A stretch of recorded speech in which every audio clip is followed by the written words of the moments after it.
Hello. As many of us understandably are focusing on the horrors which are enveloping Gaza right now, there is another horror which is unfolding, and that is in Sudan. This is a conflict which has been going for a very long time and has been largely forgotten.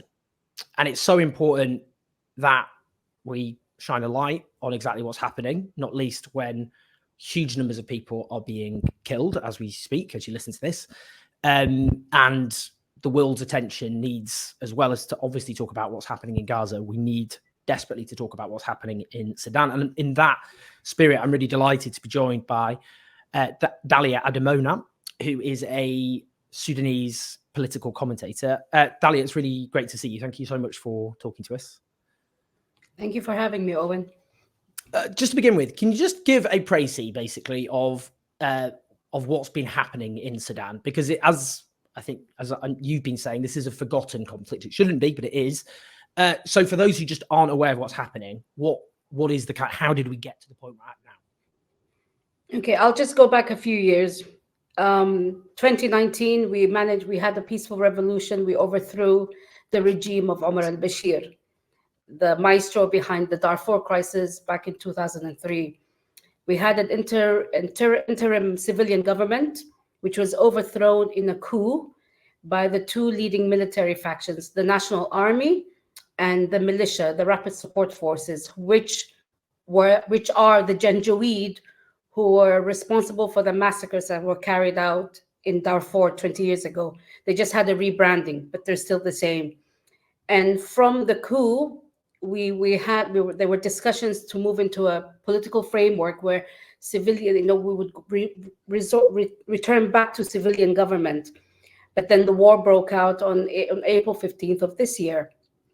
And it hasn't stopped. It's been 9 months of conflict. It's been 9 months of ethnic cleansing, again in Darfur, of the Masali tribe, of the displacement of millions of Sudanese. I am one of those. I managed to leave Sudan, and I was lucky enough to be able to leave, but there's still millions of us who are still stuck in Sudan who can't leave for so many reasons. And the war front has now expanded from Khartoum and Darfur into other areas in Sudan. Al Jazeera became the hub, became the center after the collapse of Khartoum under the control of the RSF. And by opening a new front for the war, we're talking about millions more people are displaced. The capital of Al Jazeera was the hub for the distribution of international and local aid. That's now stopped. And just to put into consideration, 70% of the health centers in Khartoum are rendered out of service. So Medani became that hub. And now that's also going to be rendered out of service. So the numbers are staggering. And it's been 3 days. I haven't slept in 3 days because I have family in Medani. I have friends, I have contacts who managed to leave Khartoum and go to Medani. And we've lost contact with them. I have no idea whether they've managed to leave, if they're safe, or where they are. I've been calling them for the past 48 hours. And my calls are not going through. My messages are not answered. And it's not just me. I speak to everyone I know, and we're all in the same boat. And it's all I can say is it's horrible. It's that feeling of helplessness that we can't do anything. That's the killer.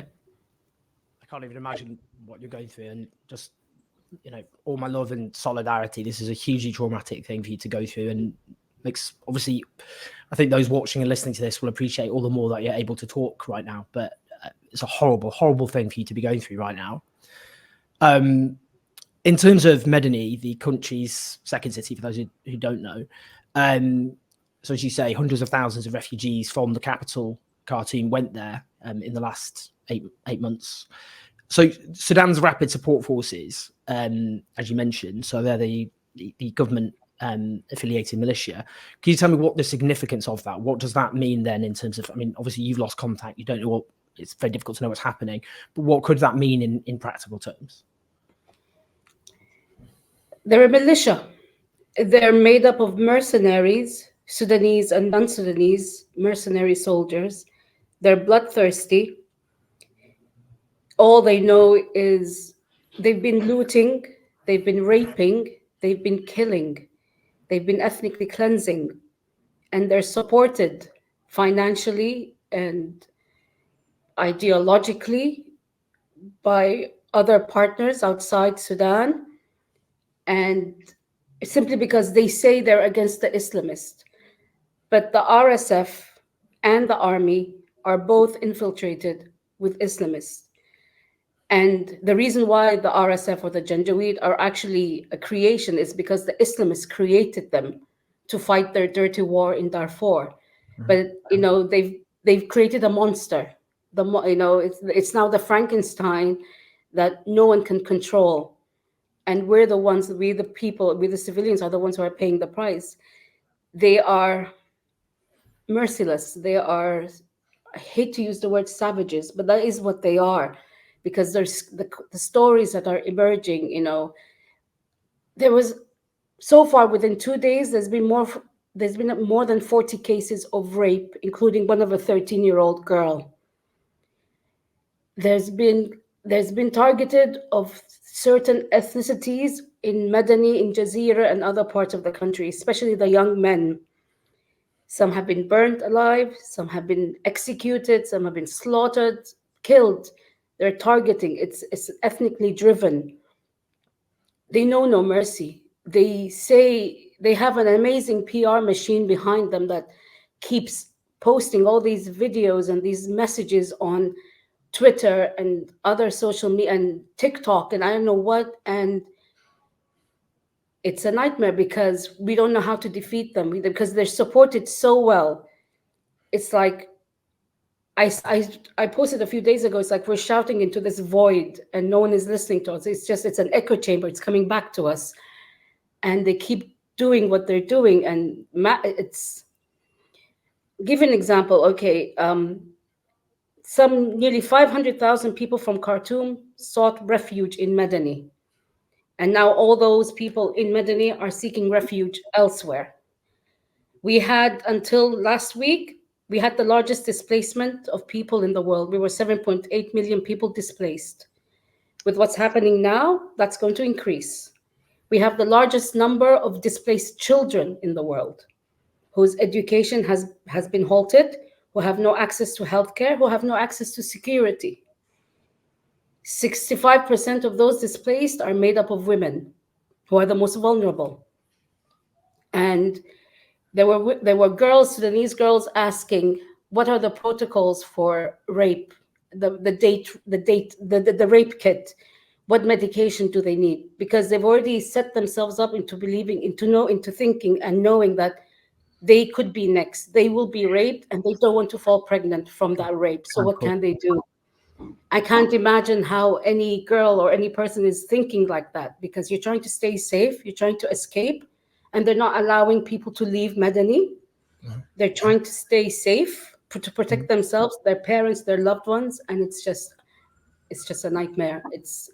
I mean, every day I'm getting messages from people asking me, can you help this person? This person needs safety. And I don't know what to do. We don't know what to do because like I said, there's no communication. It's very hard to reach people.